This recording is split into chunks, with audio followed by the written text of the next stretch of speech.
Hello guys, कैसे हैं आप सभी। आप सभी को जय श्री राम। उम्मीद करता हूँ बहुत ही अच्छे होंगे। तो काफ़ी दिनों के बाद आपके साथ उपस्थित हो रहा हूँ और तो आज एक बहुत ही अच्छी कहानी है जिसको सुन करके ना आपको कुछ सीख मिलेगी। तो आइए इस कहानी पे हम चलते हैं। एक समय की बात है कि गाय और गंगा माँ दोनों को अपने आप पे घमंड आ गया था। जब उनको घमंड आ गया तो दोनों ने क्या किया, अपनी महानता बताने लगी। अपनी महानता इस प्रकार बताया कि दोनों को आपस में एक दूसरे की महानता सुनी नहीं गई।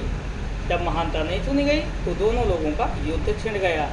युद्ध ऐसा छिड़ा भक्तों कि कम से कम इस युद्ध में विराम होने के लिए एक नाम ही नहीं ले रहा था। ऐसा हुआ कि गाय ने बोला गंगा माँ ने कि तूने मेरा पानी क्यों पी लिया, तूने पूरे मेरे जल को जूठा कर दिया है, मतलब अपवित्र कर दिया अपने मुख से पी के। गाय ने बोला मेरे दूध को तो पी करके लोगों को पौष्टिक आहार मिलता है।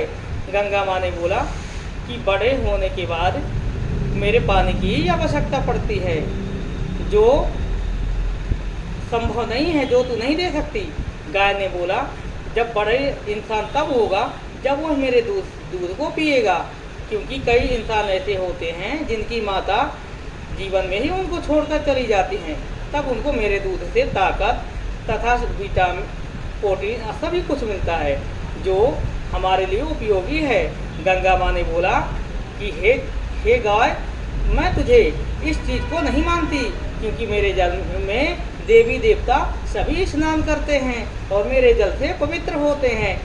इन दोनों की बहस लगातार चलती रही। जब दोनों में युद्ध हुआ तो गाय को गंगा माँ ने बहाने की कोशिश किया, पर गाय ने भी नहीं हार मानी। और जब गाय ने वहाँ पर गोबर गिराया तो गंगा माँ और क्रोधित हो गई। उन्होंने बोला इस मेरे क्रोध से तुझे कोई नहीं बचा सकता।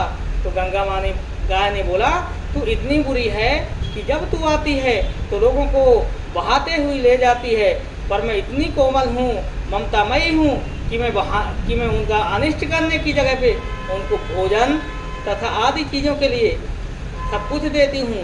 मेरा तो गोबर, दूध, मूत्र भी यहाँ तक कीमती है। तेरा तो सिर्फ पानी है, बाकी यदि तेरे पानी में रेत हो गई तो तुझे कोई पूछेगा भी नहीं। गंगा माँ अपने मन ही मन में क्रोधित होती गई और कहा कि हे गाय, तू ये क्या सोच रही है, तुझसे बढ़कर कोई नहीं है।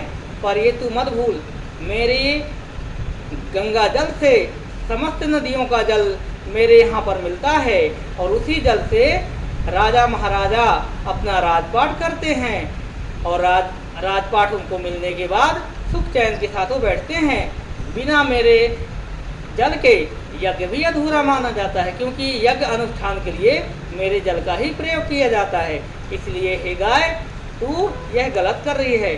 उसके बाद जब देवी देवताओं से यह युद्ध देखा नहीं गया, जब तीनों लोगों में हाहाकार मच गया, तब इंद्रदेव इस चीज़ से चिंतित में हो गए और कहा कि इस युद्ध को शांत करना अति आवश्यक है, नहीं तो माताओं का जो पवित्रतम रिश्ता है वह खत्म हो जाएगा।